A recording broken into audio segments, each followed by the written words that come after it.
In the forgotten hills of eastern Kentucky, where morning mists still cling to valleys seemingly abandoned by time, there is a story that has puzzled historians for nearly 2 centuries. In 1834, Reverend Ezekiel Morrison and his 9-year-old twin daughters, Rebecca and Rachel, arrived at a remote Baptist church called Pine Hollow. The community was so isolated that there was hardly any trace of it on maps of the time. The events of their 3-day stay were meticulously recorded in the personal diary of Reverend William Phillips, a document that was not discovered until the church was demolished in 1987. The diary entries describe events with an uncanny precision that even defies the natural framework of modern science. Psychologists have studied them extensively, but have yet to explain how they could know so much beyond the realm of common sense. The Morrison twins have not only predicted the future, they have revealed secrets buried for decades, accurately described people they have never met, and recounted tragedies that occurred years before they were born. And most chilling of all, every detail they have told, without fail, has been proven to be absolutely true. This channel isn't for everyone. It's for those brave enough to confront mysteries that can turn our entire perception of reality upside down. Before we dive deeper into the so-called Morrison papers, be sure to subscribe, because what you're about to hear will put even mainstream historians to shame. And let us know in the comments which state are you listening from, because what happened in Kentucky may have happened right next door to you, and you never knew it. The story doesn't begin with the supernatural. It begins with something even scarier, the potential of the human mind, something science has yet to fully understand. Kentucky in 1834 was a land where wilderness and growing civilization met, where communities like Pine Hollow were almost completely isolated in the dense forests of the Cumberland Mountains. The village was founded in 1818 by 3 families who fled larger towns filled with sectarian strife in search of religious freedom. When the Morrisons arrived, Pine Hollow had fewer than 200 residents, most of them related by blood or marriage, and lived in close-knit communities guided by strict Baptist doctrine.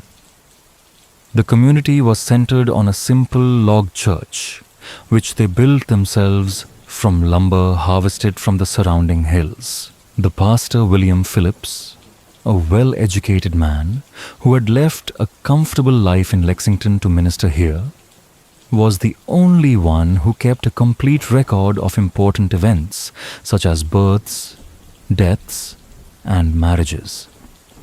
His meticulousness would prove crucial in documenting what was about to happen.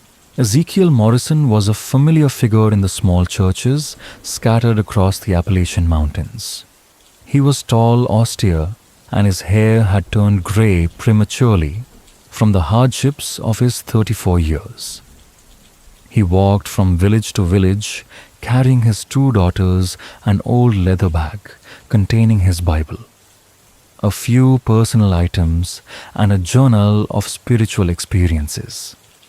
He had been a widower for 9 years since his wife Sarah died while giving birth to twins during a fierce blizzard that left the family isolated in a log cabin for weeks. Rebecca and Rachel were as alike as 2 peas in a pod, but their personalities were completely different. Rebecca, who was born a few minutes earlier, was lively and friendly, always smiling brightly and talking like a person who had seen the world. Rachel was quieter and more reserved, often hiding in the shadow of her sister's energetic personality. But those who paid close attention noticed something strange.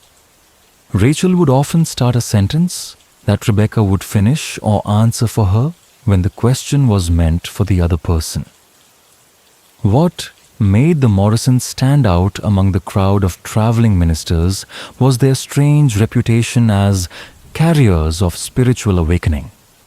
The oral histories precede them, returnees' communities healing from long-standing conflicts, revivals that lasted years after they left. Many attribute this to Ezekiel's preaching, but more observant observers have noticed real change often begins with private conversations between residents and two little girls. The journey to Pine Hollow was particularly arduous. Late autumn rains had made the mountain roads slippery and treacherous. Rachel was down with a fever, and Ezekiel had to carry her the last 5 miles. They arrived at dusk on November 15th, 1834, just as Pastor Phillips was finishing his evening prayer with a few faithful. His first impression of the Morrisons, he wrote in his diary, was one of extreme fatigue, not just physical but mental. Ezekiel's clothes were torn and patched, his boots worn from the miles of mountain travel. The two girls clung to their father Rachel, pale with fever, Rebecca quieter than usual. But what bothered Phillips most was the look in the children's eyes, alert, aware, something that normal children should not have. The Pine Hollow community had seen many pastors pass through, but there was something completely different about the Morrisons. At her first dinner with the Phillipses, Rebecca asked the hostess about the garden, specifically, have the roses on the east fence recovered from the illness they had 3 summers ago? Mrs. Phillips was so stunned that she dropped her spoon. It was true that 3 years earlier, a strange illness had nearly wiped out her beloved rose garden. But the story had never been told outside the village. When asked how she knew, Rebecca smiled and said that she had dreamed of roses on the road and had a feeling that Mrs. Phillips had planted the most beautiful ones in the area. This event, recorded in the diary of Reverend Phillips that same evening, was only the beginning of a series of events that would challenge every belief the Pine Hollow community had about the natural world. The next morning, the sky was grey and the wind was cold, rattling the windows of the small cabin where the Morrisons lived. Reverend Phillips rose early as usual to prepare his sermon for the day. He found Ezekiel already awake, seated quietly beside the fading glow of last night's fire. His Bible lay open across his lap, but his gaze was distant, fixed on something unseen, his face shadowed with deep concern. When Pastor Phillips gently inquired about his troubled expression, Ezekiel responded in a low, solemn tone. The girls had disturbing dreams last night, he said.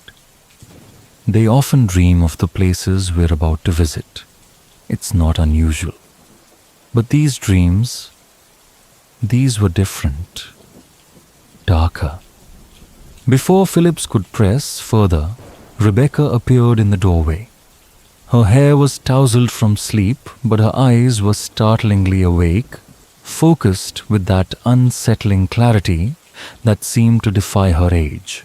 Pastor Phillips, she said, her small voice firm and clear. In your church, beneath the 3rd floorboard from the altar, there's something hidden that doesn't belong there. Rachel dreamed about it.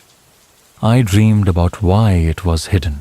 A chill slid down Phillips's spine, and it had nothing to do with the morning cold. Beneath that very floorboard, unknown to anyone, he had indeed hidden something, a bottle of whiskey.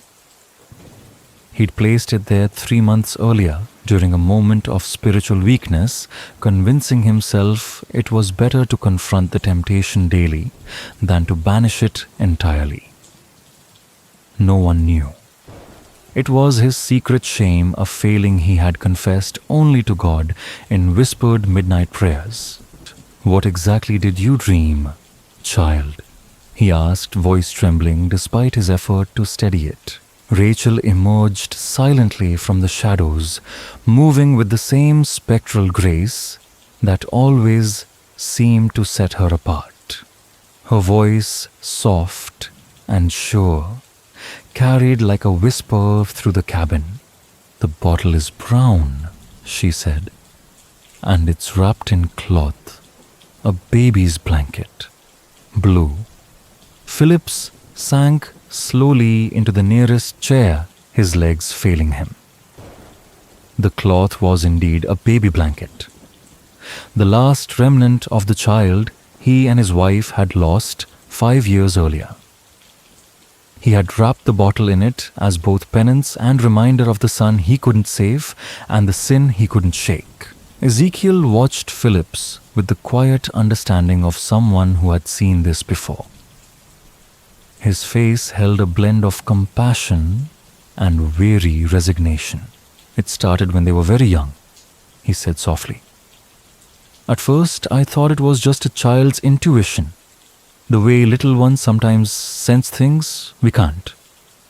But as they grew, their insights became more specific and harder to dismiss as coincidence. Things they couldn't possibly know. That Sunday service would live forever in the memory of every soul in Pine Hollow." Ezekiel's sermon was impassioned, but not unusual, a fervent call to repentance and spiritual renewal. It was what came after that none could ever explain.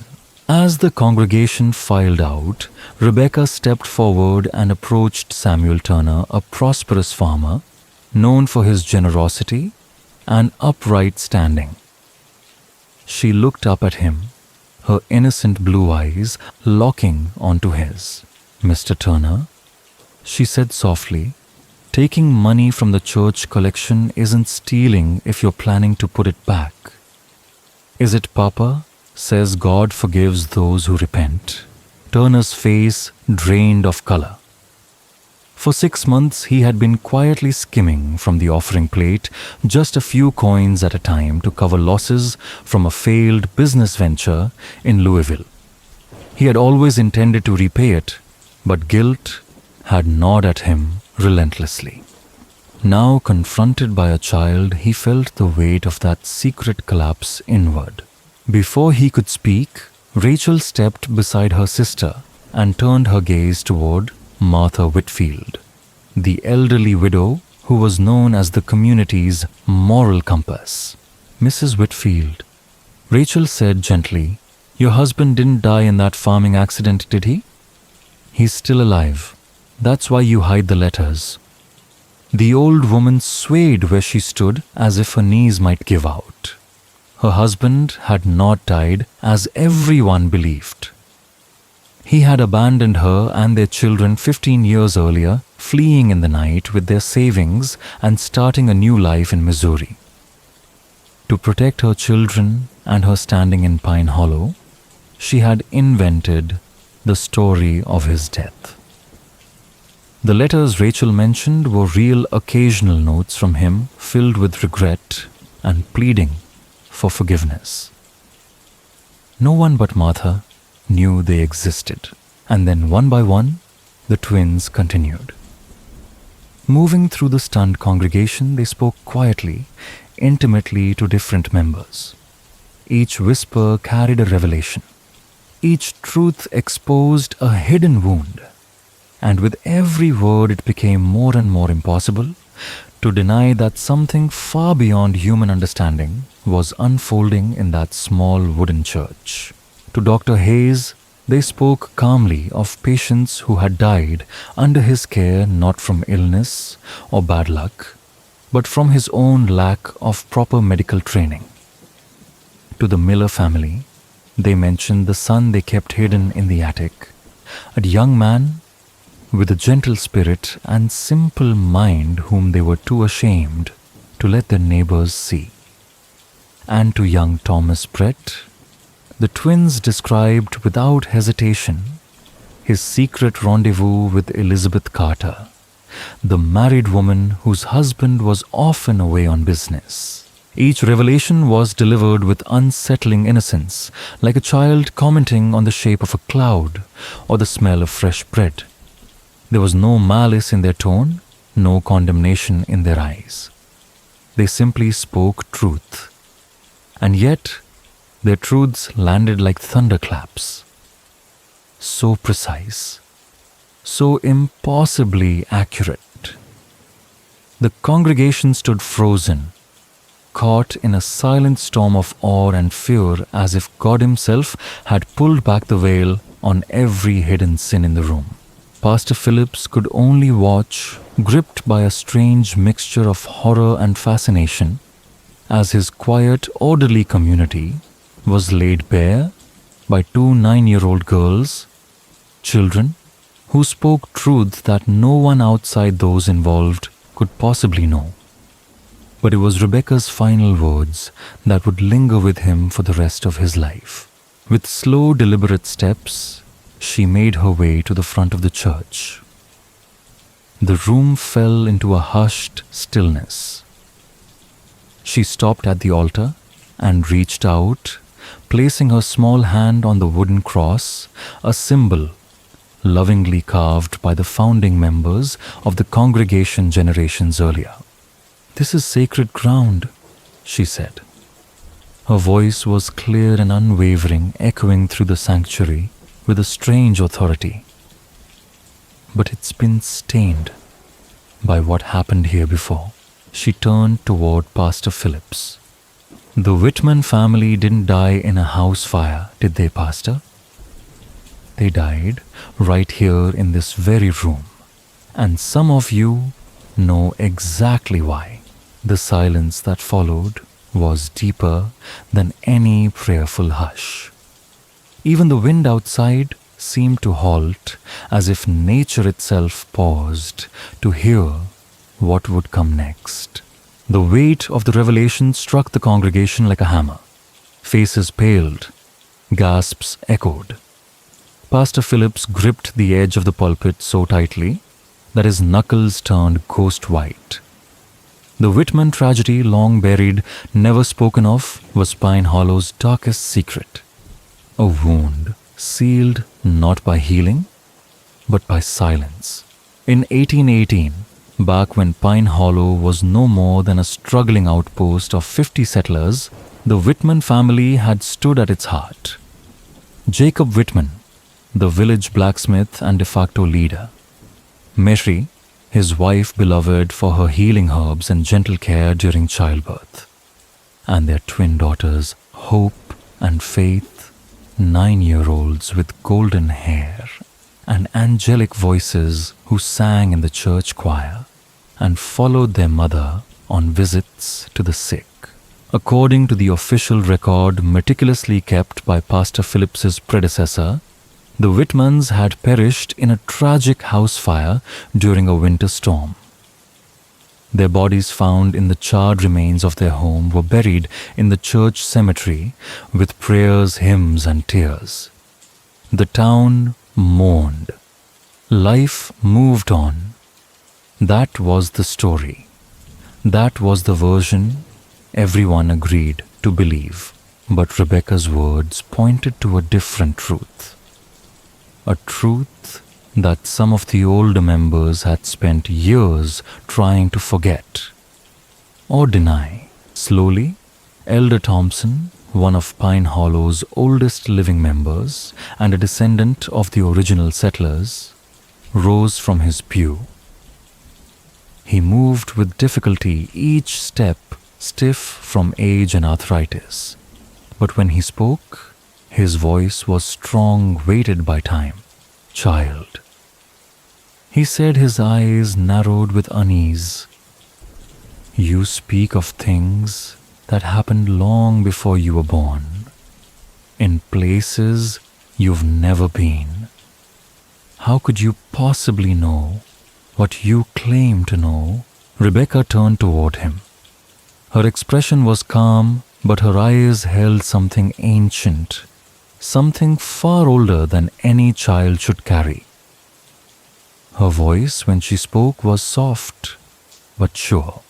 Faith Whitman had a birthmark on her left shoulder, she said. Hope had one on her right ankle. Faith always carried a wooden doll that her father carved for her. Hope wore a silver locket that held a lock of her mother's hair. When they died, Faith was wearing her blue Sunday dress. Hope was in her nightgown. She had been sick with fever. A low gasp rippled through the church like a breeze through tall grass. The older members glanced at one another, their faces drained of color. Elder Thompson's wife reached out, clutching his arm tightly, her eyes wide with shock. Then Rachel stepped forward, her quiet voice filling the space. The night they died, it wasn't a fire that killed them. They came here, to the church. They were running. Someone was chasing them. They hid behind the altar, but they were found anyway. The final words hung heavy in the air, thick with unspoken truth. No one moved. No one dared speak. The sacred silence of the church now held something different: guilt, dread, and the realization that a lie buried for 16 years had just been unearthed by children who should never have known it. The church was so silent, even the sound of breathing felt unnaturally loud, each inhale a disruption in a sanctuary now consumed by revelation. Pastor Phillips stood frozen, his thoughts tangled in fragments of memories, snippets of conversations, abruptly ending when he entered a room, lingering glances exchanged between older members, when uncomfortable subjects arose. The quiet ritual of certain families placing flowers on an unmarked patch of ground in the cemetery. Pieces of puzzle he had never dared to assemble were now snapping into place. Samuel Turner, still pale and visibly shaken from the earlier exposure of his own sin, suddenly rose to his feet. "This is madness," he declared, though his voice trembled, lacking any real authority. "These children are speaking nonsense, just stories meant to frighten us. There's no way they could know such things." But even as the words left his mouth, murmurs began to ripple through the congregation. Elizabeth Carter's mother-in-law, Mrs. Carter, spoke softly of something she had kept to herself for years, how strange reddish stains had once appeared on the floor near the altar. No matter how much she scrubbed, they never fully disappeared. The church had simply covered them with a new rug. Old Benjamin Foster, nearly deaf and often dismissed as senile, mumbled about the cries he used to hear late at night when he walked past the church, high brittle sobs that had always been attributed to wind slipping through the warped boards. Then, to everyone's surprise, Dr. Hayes, still reeling from the twins' earlier accusation, spoke up with clinical clarity. 3 years ago, he said, when I helped repair the eastern foundation wall, we found something odd, mixed into the old mortar, what appeared to be fragments of bone. I wasn't sure at the time, and I didn't want to believe it, but he didn't finish. He didn't need to. The implication hung in the air like smoke. If the Whitman family had truly died inside this church, and if their remains had been secretly buried in its very foundation, then every sermon, every baptism, every whispered prayer had taken place over their hidden graves. Ezekiel Morrison stood silently through the gathering storm, his expression lined with concern but absent of surprise. He had seen this before, in other towns, in other congregations. He had watched his daughter's inexplicable knowledge dismantle decades of silence and denial, peeling back the layers of false comfort people had built to keep the past buried. "Mr. Morrison," Pastor Phillips said at last, his voice rough and strained. "How do your daughters know these things? What kind of gift is this?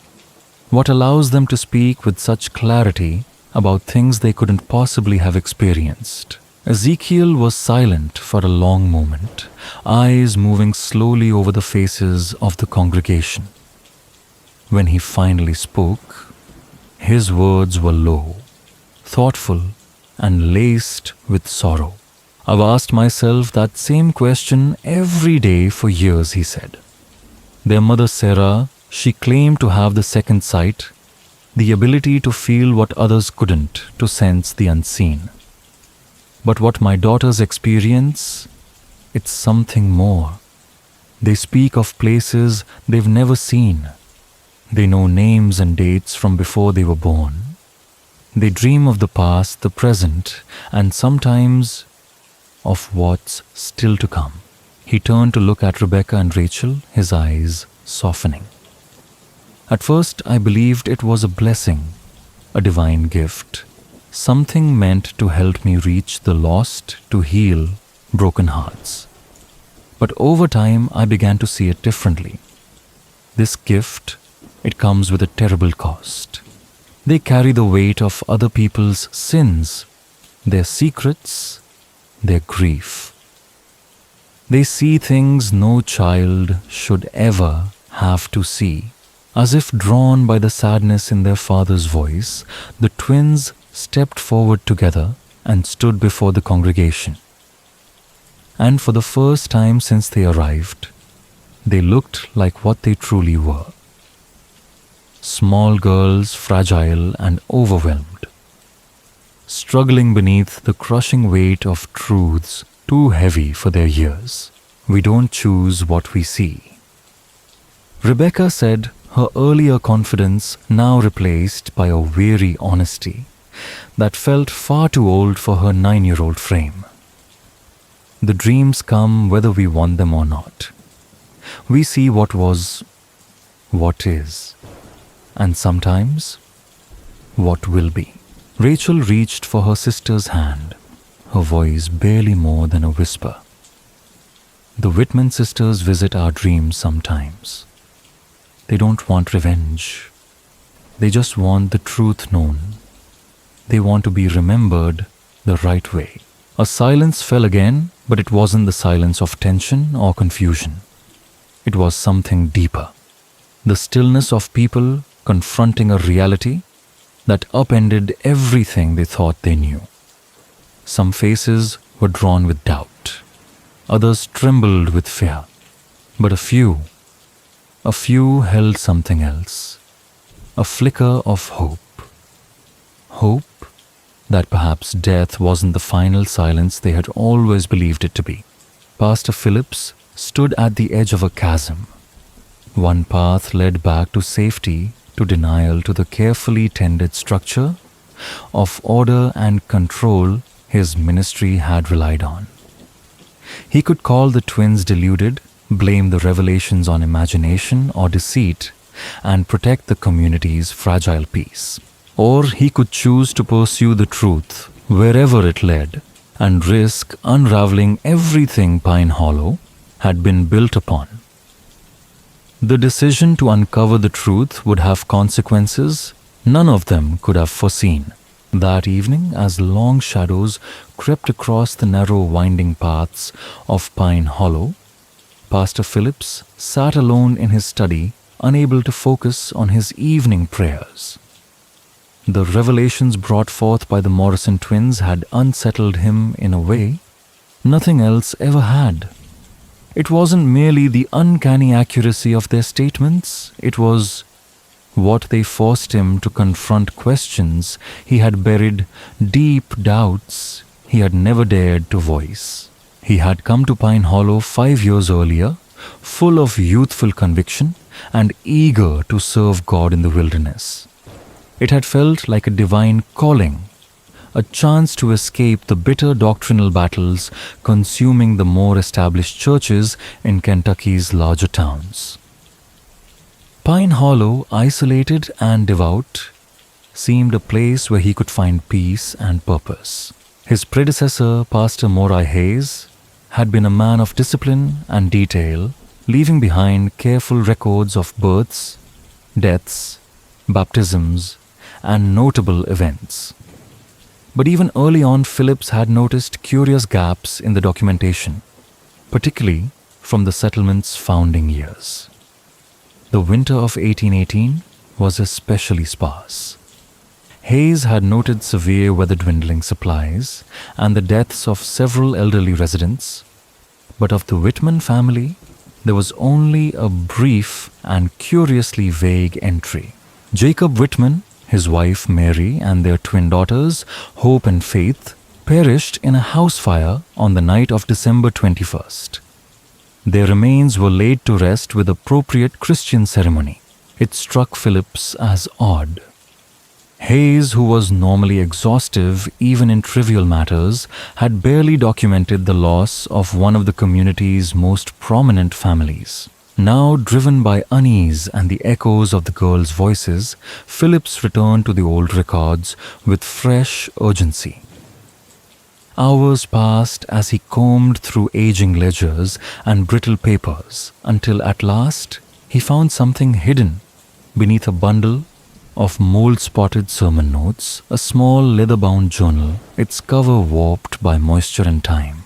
By candlelight, he read the pages carefully, each word revealing a truth that twisted his stomach with dread. The handwriting was unmistakably Pastor Hayes's, and the entries contained within would forever alter Phillips's understanding of Pine Hollow.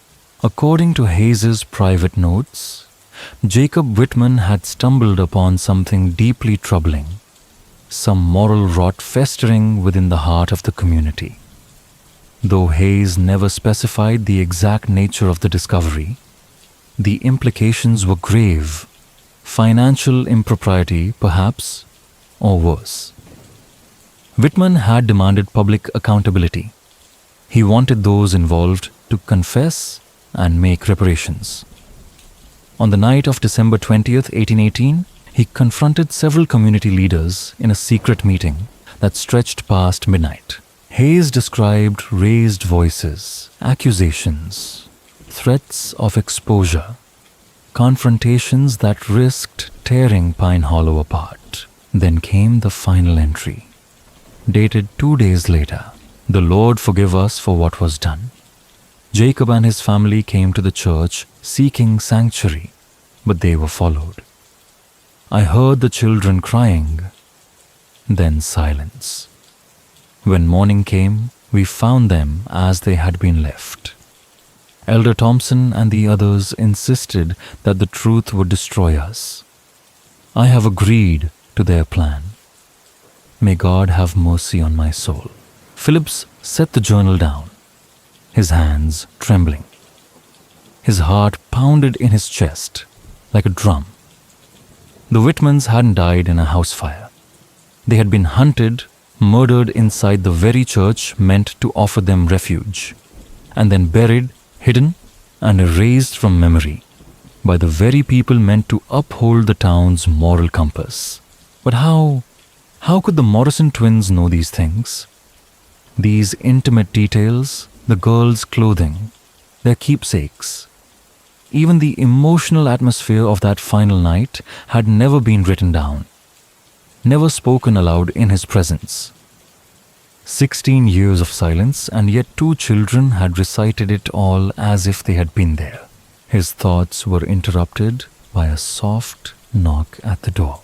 Opening it, Phillips found Rebecca standing under the moonlight. She wore the same simple dress, but her hair was neatly braided as if she had been preparing for something. Her small hands were folded calmly before her. Pastor Phillips, she said in her high, clear voice, you found Pastor Hayes's journal, didn't you? The one behind the loose stone in the foundation. He stared at her in stunned silence. She was right. He had found it there, guided only by the faintest draft of cold air. that had drawn his attention to the loose stonework behind the storage shelves. "How did you know where to look?" he asked quietly. Rebecca answered without hesitation. "Faith showed me. In a dream." She said Pastor Hayes was a good man who was forced to do bad things. She wanted someone to understand the truth. There was no hint of fear or uncertainty in her tone. Just a calm, almost reverent clarity that made Phillips's skin crawl. "Rebecca." He began choosing his words with care. "When you have these dreams, what exactly do you see?" Her expression turned serious. Her gaze, so young and yet so ancient, held his without wavering. "We see everything," she said simply. "Not just what happened, but why. The men who killed the Whitmans didn't mean to hurt anyone. They were scared. They were trying to protect something they thought was more important." Her words struck him like a blade because he recognized the tragic truth in them. The sin wasn't born only of malice, but of fear, of compromise, of small, desperate choices that had spiraled into horror. And somehow, this child had seen it all. "They didn't mean to kill him," Rebecca said softly. "They just wanted Jacob to stay quiet about what he'd discovered." Pastor Phillips looked at her, the words echoing in his mind, then followed her gaze toward the cabin window. Through the glass, he saw Rachel seated silently, her eyes fixed on the cemetery, as though listening to something only she could hear. "What had he discovered?" he asked. Rebecca's voice was low but certain.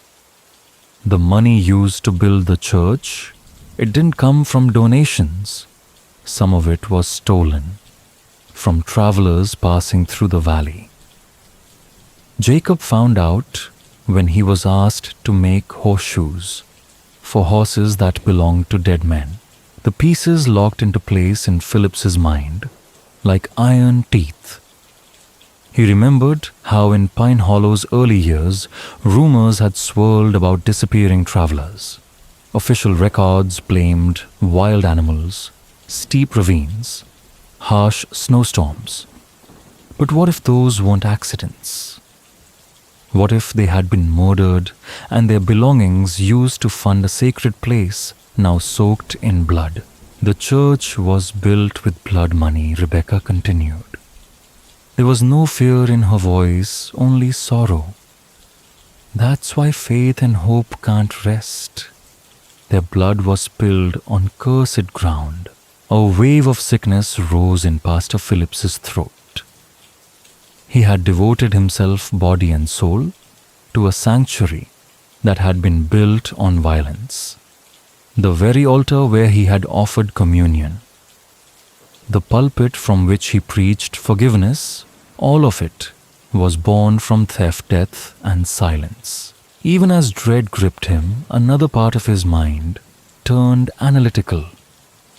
Could any of this be proven? Was it all the result of a supernatural vision or an elaborate manipulation? He wouldn't have to wait long for the answer. And when it came, it would leave no room for rational escape. The next morning brought an unexpected visitor. As the Morrisons packed their few belongings, preparing to finally depart after their intended 3-day visit had stretched into something far longer, a lone rider approached the settlement from the eastern trail. He rode with the posture of someone used to commanding respect. Mid-50s, dressed in fine town clothing, he introduced himself as Thomas Brennan, a solicitor from Lexington. "I'm here representing the estate of one Marcus Webb," he said, as he accepted Pastor Phillips's cautious hospitality. "Mr. Webb passed recently in Louisville. Among his effects, we found documents suggesting he had financial dealings with Pine Hollow in its earliest years. I am here investigating the transfer of certain funds that may have gone missing. Phillips felt the blood drain from his face. Marcus Webb. The name leapt out from Pastor Hayes' secret journal.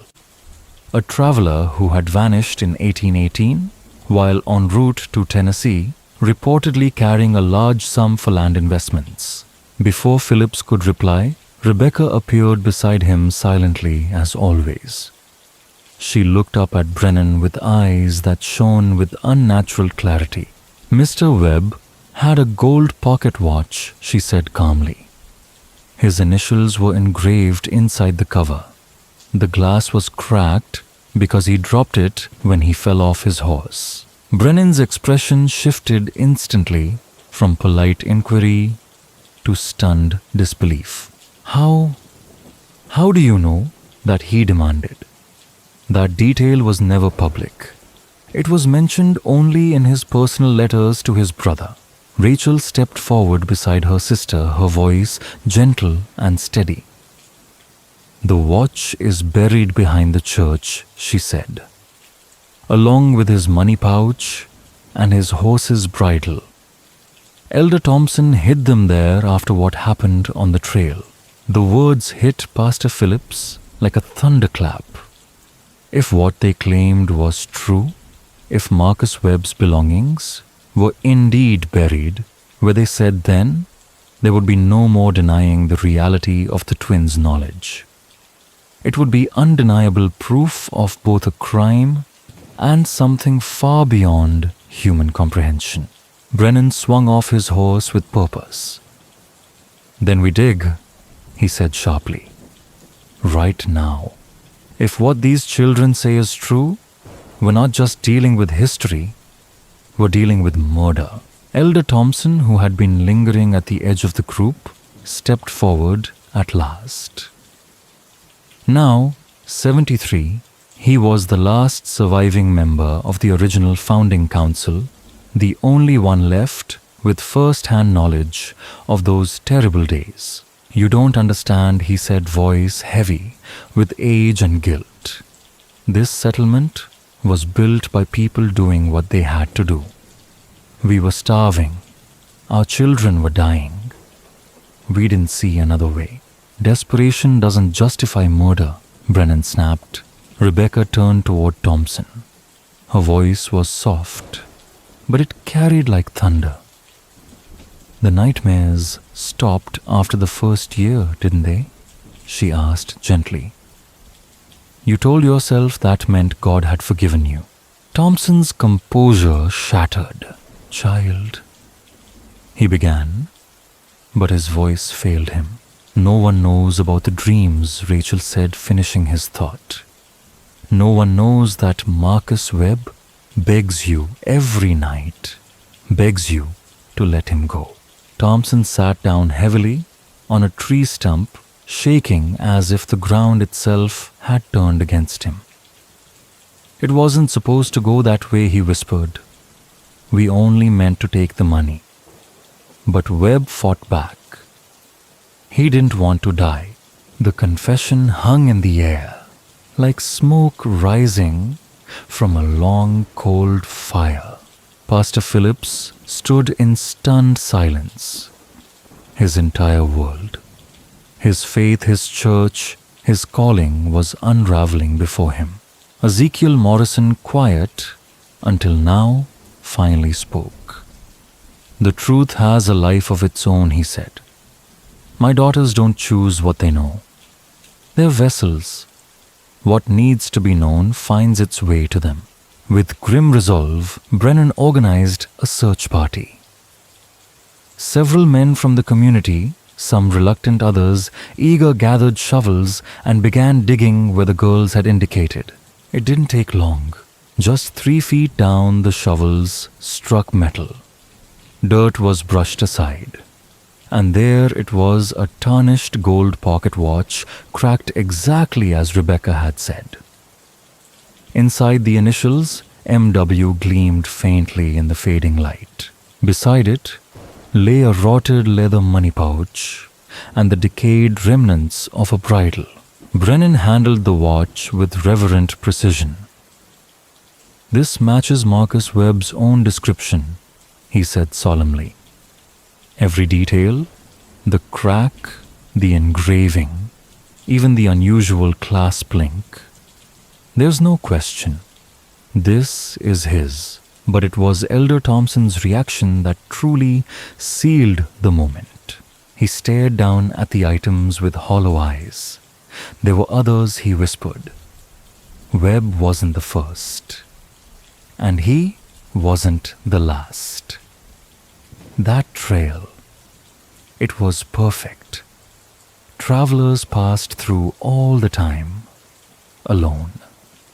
With coin, the truth settled on Pine Hollow like a funeral shroud.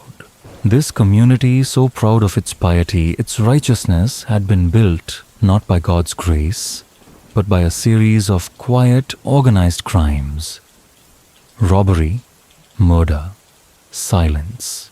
And yet, as the evidence was unearthed, another question rose in Phillips's mind, one that even the discovery of Webb's belongings couldn't answer. How could two children know so much? How could they describe the watch, the burial site, the very dreams of an aging man with such unerring detail? These events had happened before they were born. The evidence had been buried for decades. The only conclusion that remained was the one he feared most. Death was not the silence he had always believed it to be. As the sun dipped behind the hills and cast long shadows across the excavation site and the graves beyond, Pastor Phillips understood one final truth. Pine Hollow was at a crossroads. The truth was out. But with it came consequences, spiritual, moral, and deeply personal, that none of them were prepared to face. The Morrison twins stood side by side in the encroaching dusk, their small silhouettes framed by the fading light, and the hulking outline of the church built on stolen gold, and sanctified with innocent blood. They said nothing, but their eyes remained fixed on the cemetery, as if listening to voices rising from the earth beneath those unmarked graves. The dead, silent for so long, had finally found their messengers, 2 9-year-old girls who carried secrets that should have been buried forever. Tomorrow would bring judgment, but tonight belonged to the dead. Dawn broke cold and grey over Pine Hollow. A brittle wind swept through the valley, carrying with it the weight of what was coming. Word of the previous day's discoveries had traveled fast, too fast, and by mid-morning, the town was no longer just a quiet, forgotten outpost. A delegation of officials had arrived from the county seat, the county sheriff, a territorial judge, and 2 grim-faced federal marshals who had spent years investigating unexplained disappearances along these mountain trails. The air was tense, expectant. Judge Harrison, silver-haired and hawk-eyed, had chosen the church as the site of his temporary court, a decision that struck Pastor Phillips as hauntingly appropriate. The building had been a place of worship, of silence, of deception. Now it would serve as a house of reckoning. Every resident of Pine Hollow was summoned. There were no exceptions. Elder Thompson sat hunched in the front pew, flanked by 2 other aging men who had once shared leadership of the town. Their faces were pale drained of defiance, the faces of men who had run out of places to hide. Guilt had weathered them more harshly than time ever could. But the center of all eyes, the true source of tension in the room, was the Morrison twins. Judge Harrison had begun this day a skeptic. He had no patience for folk tales or ghost stories, and he certainly didn't believe in spectral visions. But the evidence uncovered the day before had silenced his doubts. Now, like everyone else, he was forced to reckon with the impossible. He had questioned the girls privately that morning, separately, thoroughly, and found himself shaken by their consistency, their detail, their impossible insight. Now it was time for the public to hear. Rebecca Morrison. Judge Harrison called his voice firm and deliberate. Please tell this court how you knew the exact location of Mr. Marcus Webb's belongings. Rebecca stepped forward. Beneath the weight of every adult gaze in the room, she looked impossibly small, the top of her head barely reaching the edge of the wooden witness stand. But her voice was clear, her tone quiet and certain. Faith Whitman told me, she said. She came to me in a dream. She said the same men who killed her family killed the travelers too.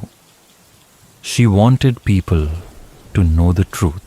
The room held its breath. Rachel Morrison. The judge continued, turning toward the second twin.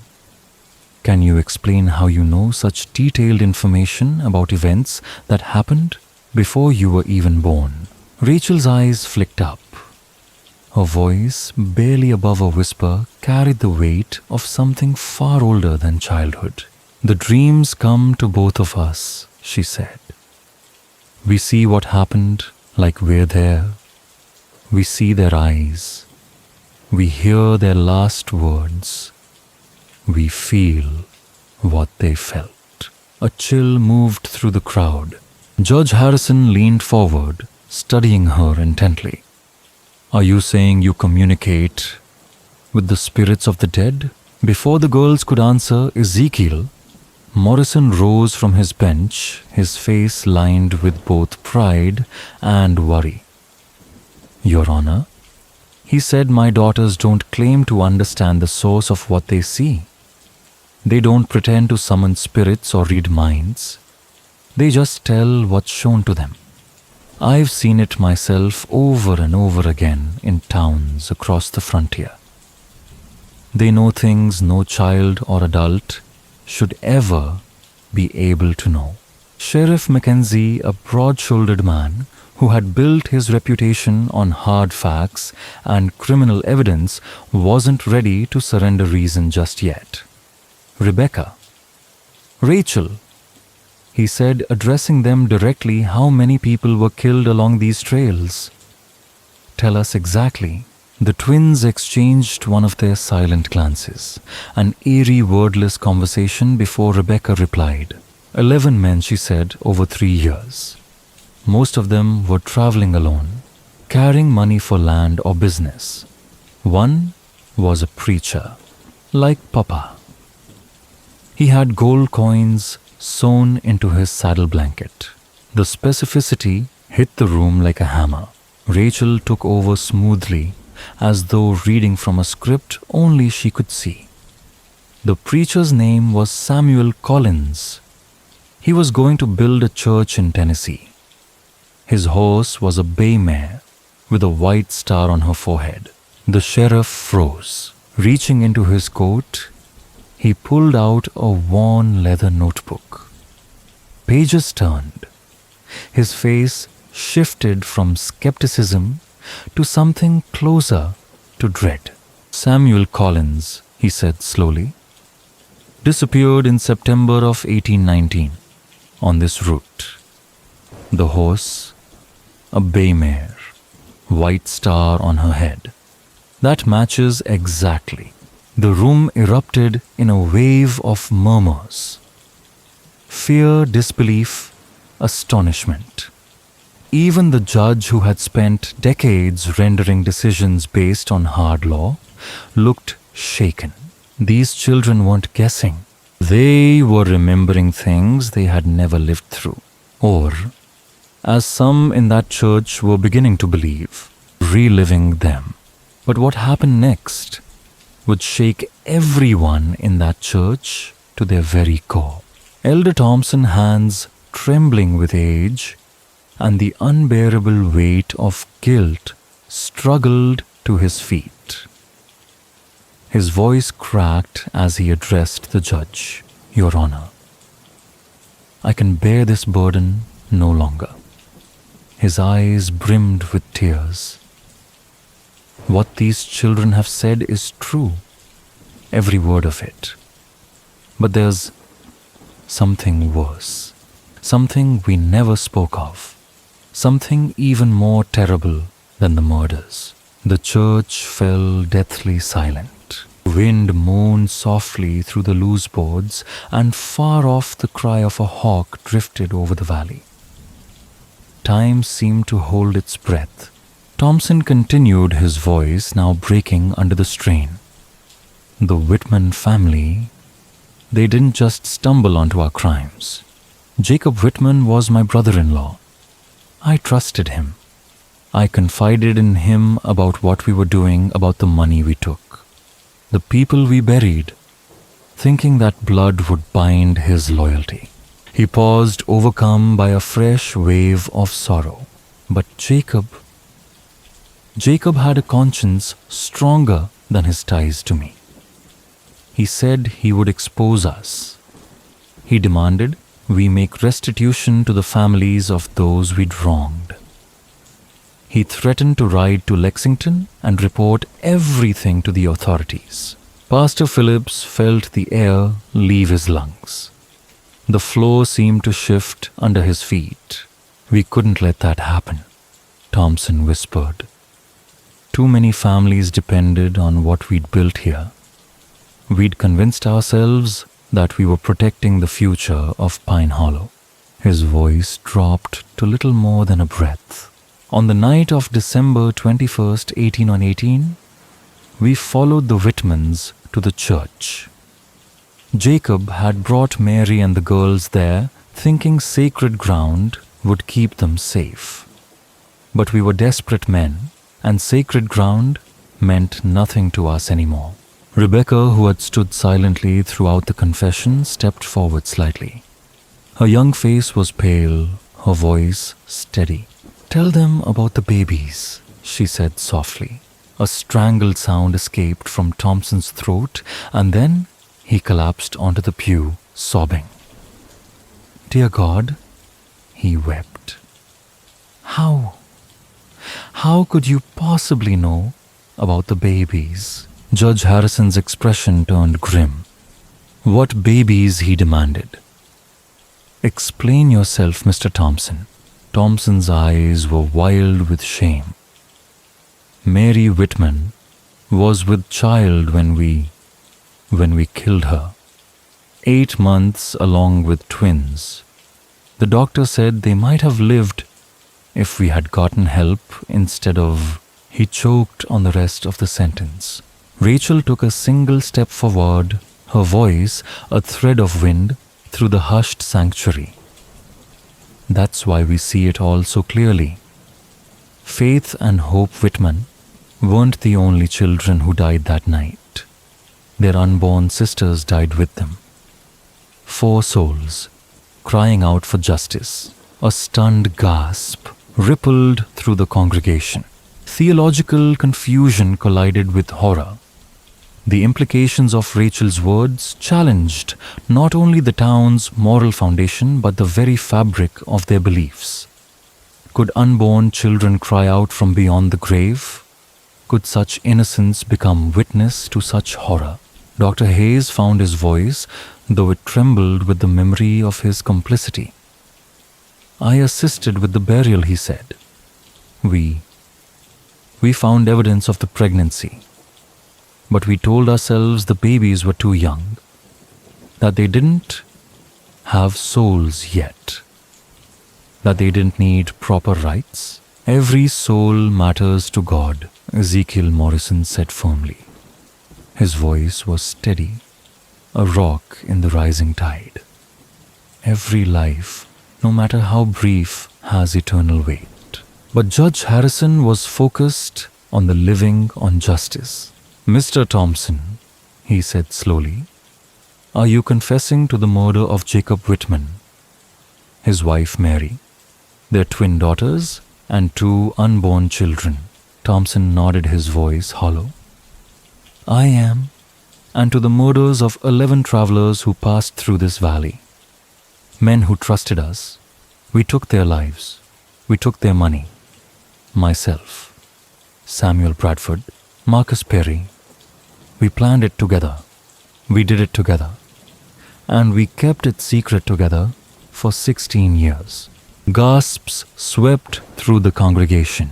The two elderly men he named Bradford and Perry sat in stunned silence, their faces pale eyes blank with the final unraveling of a shared nightmare. Whatever fragile defenses they had built to survive the weight of their actions now collapsed. Sheriff Mackenzie stood to place the men under arrest, but Judge Harrison raised a hand. Before we proceed, the judge said quietly, I need to understand something else. These girls have described details that were never written down, never spoken of, not even among the guilty. So I ask again, how can they know what no living person could? All eyes turned to Rebecca. Her face was pale but calm, those unsettling blue eyes locked with the judge's. Your Honor, she said some truths are too big to stay buried forever. The Whitman sisters and their unborn babies have been waiting 16 years for someone to hear their story. Rebecca said, her voice barely above a whisper.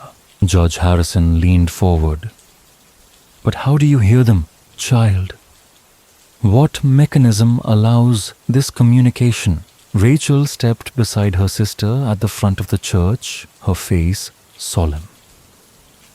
We don't understand it any more than you do, she said honestly. Ever since we were very small, we've had dreams about places we've never seen people. We've never met. Our papa says our mama had the gift of second sight, Rebecca added. But what we experience is different. Different how the judge pressed. The twins exchanged one of their silent, intuitive glances before Rebecca answered. Mama could sense things about the living, what they felt, what they were hiding, what they planned. But she hesitated. We see the echoes that tragedy leaves behind, especially when innocent blood has been spilled. It's like the world remembers it and we can feel that memory. Ezekiel Morrison's jaw tightened as he stepped forward. Your Honor, he said, I've spent years trying to understand my daughter's abilities. I've taken them to ministers, physicians, professors, some curious, others frightened. None could explain it. But all were forced to admit one thing: they are never wrong. Judge Harrison studied the children with a mixture of skepticism and wonder. His long fingers tapped thoughtfully against the armrest of his chair. Miss Rebecca, Miss Rachel, he said at last. If you truly possess this gift, if your knowledge comes from something beyond what we can explain, then perhaps you can tell us something that no one else knows. Can you tell us where the bodies of the other victims were disposed of? The question landed like a thunderclap. Even the wind outside seemed to hush. The answer would mean everything.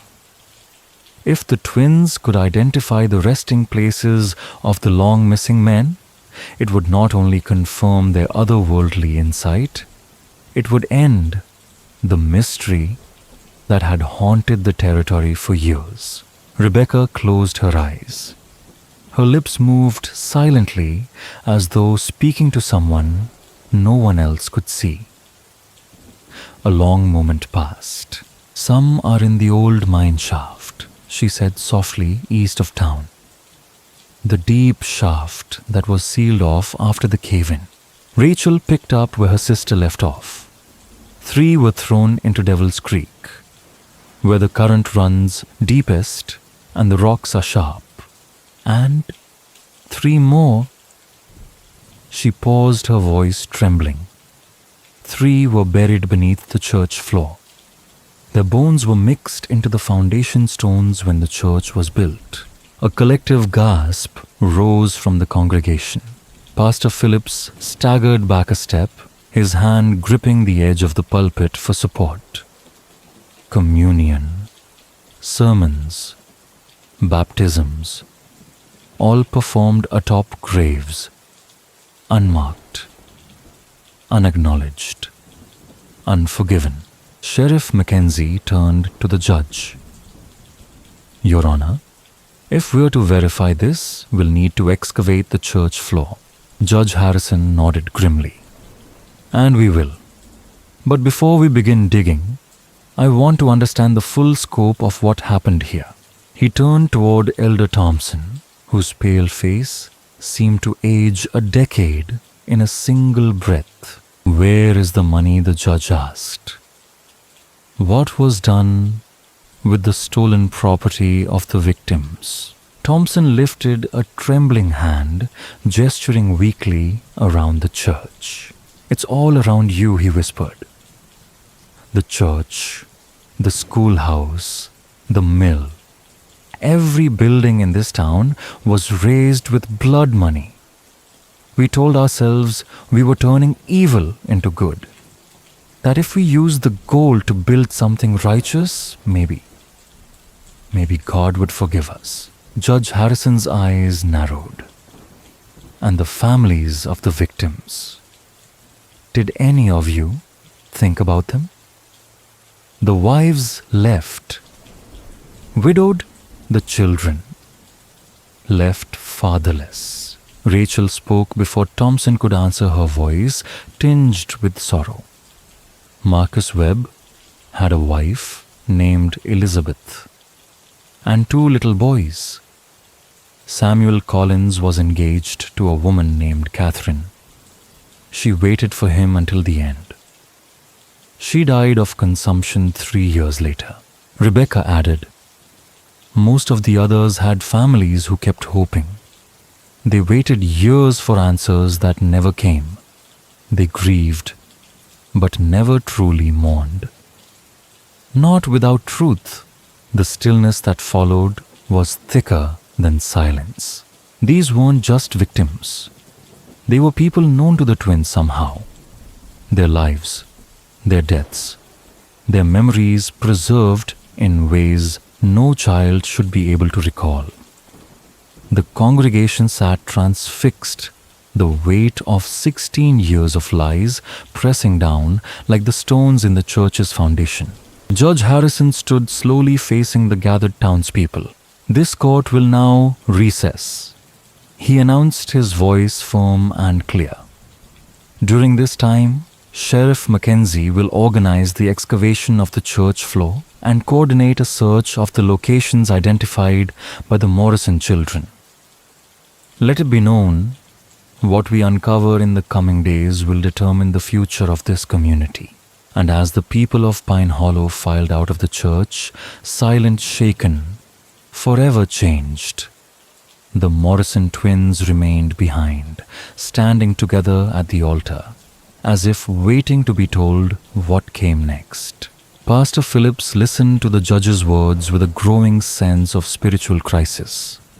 The sermons he had delivered, the hymns he had led, the sacraments he had administered, all had taken place atop a graveyard of deception. The church, once a symbol of sanctity and salvation, now stood exposed as a monument to greed and murder. His faith, once steady, now wavered like a flame in the wind. Judge Harrison continued. The crimes committed in Pine Hollow were not the result of chaotic hardship or frontier desperation, as some may claim. They were cold, calculated, and concealed with intent. Worse still, these acts were sanctified by silence, hidden beneath pews, behind pulpits, and within hearts too afraid to speak the truth. A hush fell over the church. The air felt heavier, as if even the walls carried the weight of guilt. The Morrison twins, the judge said, pausing to look at the two small girls seated beside their father, have provided not only the means to uncover these crimes, but the spiritual catalyst for this reckoning. Without their testimony, and whatever gift they may possess, justice would have remained buried with the dead. Rebecca and Rachel sat quietly, their faces pale with exhaustion. They no longer appeared mysterious or supernatural, just two children who had seen too much. Children who bore memories that did not belong to them. Papa, Rachel whispered, leaning against Ezekiel's side. "They're quiet now." Ezekiel placed his arm gently around her shoulders. "That's because they've been heard." Judge Harrison turned back to the congregation. "Let this be a warning and a call to conscience. The soil beneath your feet is soaked in more than blood. It is heavy with the cost of silence. You all built your lives upon it. You worshipped in it. You taught your children in its shadow. And now you must decide what to do with the truth." He gestured toward Pastor Phillips. "You are the spiritual leader of this community. What do you say?" Phillips rose slowly each step to the pulpit, feeling heavier than the last. He looked out over the congregation faces he had baptized, counseled, married, buried. Faces now etched with shame and confusion. "I came to Pine Hollow to serve God," he began, his voice hoarse. "To build something good in a hard world. I believed this church to be sacred. But I was wrong. It is not the wood or stone that makes a place holy. It is the truth that sanctifies it." He turned to the Morrison twins. "Rebecca, Rachel, I don't understand what you are. I don't know if what you carry is a gift or a burden. But I know that without you, this town would have gone on lying to itself forever." Phillips placed his hand on the pulpit. "This church will not remain as it is. We will tear it down, not in shame, but in penance. And when we rebuild it, will be on a foundation of truth, not secrecy." A murmur of agreement rose among the townspeople. Some wept, others sat motionless, stunned by the gravity of what they had become complicit in. Sheriff Mackenzie and Judge Harrison stepped aside to finalize the legal proceedings. The three elderly men would be transported to the county jail the next morning, though everyone knew they would likely die there. And still, the most enduring weight remained, not legal, but spiritual. As dusk fell over Pine Hollow, the first beams of the church were marked for removal. The townspeople, men, women, children, gathered with axes and hammers, dismantling the false sanctuary, board by board. Every swing of the hammer felt like a step toward redemption. The Morrison family prepared to leave at first light. Ezekiel stood beside his wagon as the final rays of sunlight painted the sky in hues of orange and crimson. Pastor Phillips approached, his face still etched with grief, but now tempered with resolve. "I don't know where you're going next," he said quietly. "But I pray those people are ready for what your daughters will bring." Ezekiel nodded. "They never stay where they're not needed." Rebecca stood near the wagon, her small hand brushing the weathered wood. "Pastor," she called softly. He turned. "The dead don't want revenge," she said. "They want peace." Then she climbed into the wagon beside her sister. As the Morrison family rode out of Pine Hollow, the town behind them, slowly dismantling the lies it had once called home, the air felt lighter, cleaner. Not healed, perhaps, but finally honest. And somewhere beneath the ground, in the silence of the stones, the voices had finally ceased. There's something else you need to know about Pine Hollow. Rebecca Morrison said, her young voice calm but resolute. The air inside the church seemed to still again. Even the wind outside quieted. This place, it's marked. Judge Harrison frowned, unsure of what she meant. Marked in what way? Rachel stepped forward, her pale face solemn. Some places remember, she said softly. Not just people, not just buildings. The land itself holds the memory of what happened here. The fear, the betrayal, the blood. She turned toward the congregation, many of whom now looked pale and unsettled. The spirits aren't angry anymore. Not now that they've been heard, but the sorrow still lingers. Pastor Phillips felt a cold sweat rise on the back of his neck. He had felt that sorrow from the first time he stepped into the church, though he hadn't known how to name it. The silence that had once seemed reverent now felt like mourning. The shadows that clung to the corners of the sanctuary no longer appeared benign. Can anything be done? He asked, though he wasn't sure whom he was addressing. Rebecca turned to him, her expression filled with something deeper than sadness. Understanding. You can build something new, she said, but it must be built with truth. Not just a new church, but a new way of living. If you try to pretend this never happened, if you try to erase it, it will return. Places like this demand truth. Judge Harrison stood slowly. Then let it be known, he declared, that Pine Hollow story will not be buried. Not in court records, not in memory, and certainly not in silence. He turned to the sheriff. Proceed with the dissolution. Every building will be accounted for and sold. The funds will go to the families of the murdered.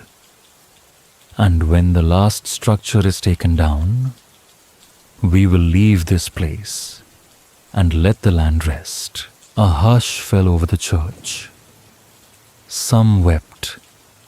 Others sat in stunned silence, trying to process the scale of what had been revealed and what it would cost them. Pastor Phillips stepped forward.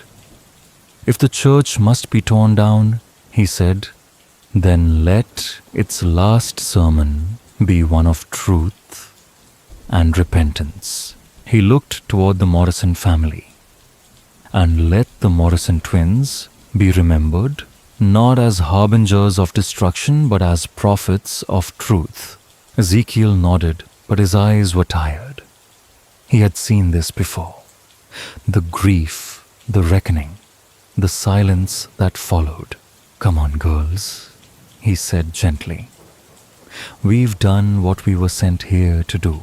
As the congregation filed out of the church for the final time, the Morrison family stood at the edge of town, their wagon waiting. Rachel glanced over her shoulder one last time. The voices are quiet now, she said. Rebecca took her hand. They've been heard.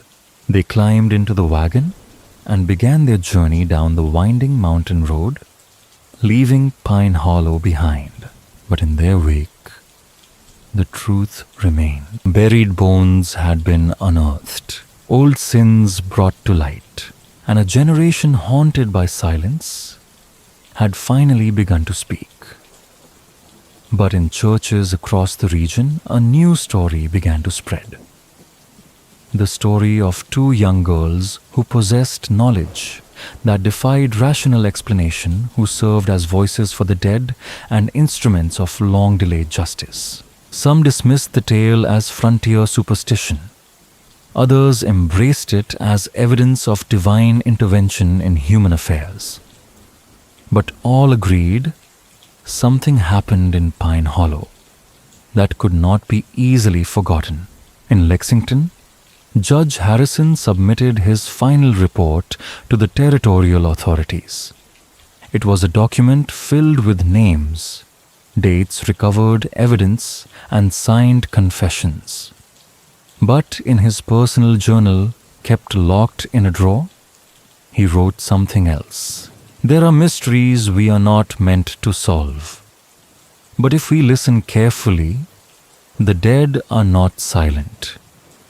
Justice has its own way of speaking, and sometimes it chooses children to be its voice. Pastor Phillips remained behind, choosing to live alone in a nearby cabin, not as a shepherd of a flock, but as a penitent man surrounded by memory. He spent his days writing letters to the families of the murdered, sending whatever small compensation he could manage, and his nights praying that the ground beneath his feet would finally forget what it had seen. He never reopened a church. He never wore the collar again, but he kept a crude wooden cross planted at the edge of the former church site, where wildflowers now grew between the stones. Each Sunday, without fail, he stood before it in silence, sometimes praying, sometimes just listening. The mine was sealed by federal order, and signs posted along the old trails warned travelers away. But some said they still heard voices in the wind near Devil's Creek, whispers in the rustling trees or cries in the water's rush. Warnings perhaps, or remembrances. As for the Morrison family, they disappeared down the mountain trail as quietly as they had arrived. They were seen again in a town near the Cumberland River, and then in a mining camp outside Knoxville. Wherever injustice whispered from the shadows, the twins seemed to hear it, and wherever they went, people whispered stories of two sisters who knew too much, who named the dead, who healed the haunted, who listened so the rest of us might finally hear. And thus, the story of Pine Hollow passed into legend, a tale whispered by candlelight, written into dusty church ledgers, and remembered by those who knew that truth may sleep, but it does not die. It waits, and one day, someone will come who can hear that question. Do you believe the Morrison twins truly communicated with the spirits of murder victims is the heart of the story, and it's what elevates it from a tale of frontier justice to something much deeper, a reflection on the nature of truth, morality, and the unseen forces that govern human conscience. Here's the honest answer. There's no empirical proof that the Morrison twins, as described, could communicate with the dead. No scientific framework, not then, not now, can explain how two children could recount forgotten crimes with flawless precision, name victims long buried, or point to evidence hidden for decades. And yet, the records, the corroborated details, and the testimonies of trusted officials like Judge Harrison and Sheriff Mackenzie cannot be ignored. If we approach it through rational skepticism, we might argue they had access to hidden documents somehow. Their father manipulated them for unknown motives. Coincidence and confirmation bias played a role in interpreting their visions, but that fails to explain the specificity, the names, the artifacts, the unrecorded personal details, the emotional resonance of their revelations. If we approach it through spiritual or symbolic understanding, we might say they were vessels of divine justice. They channeled voices from beyond as a form of cosmic rebalancing. Their innocence made them uniquely open to truth that adults had buried beneath fear, guilt, and self-preservation. Whether they literally spoke with ghosts or manifested truths that the guilty could no longer keep hidden, the effect was the same: justice was served. The dead were heard. The living were forced to reckon. So do I believe? I believe in the power of truth to demand revelation. I believe some places carry memory like wounds.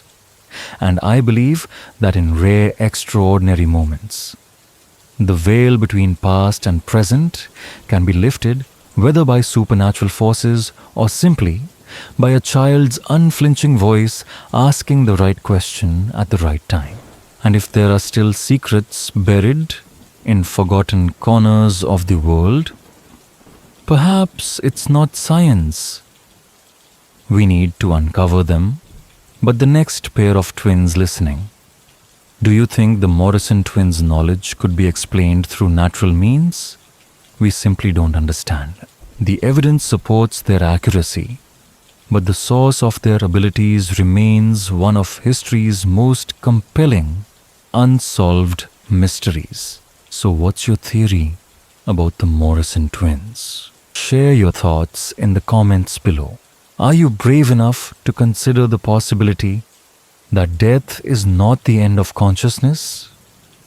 Or do you believe there's a rational explanation for their impossible knowledge, one that simply eludes us for now?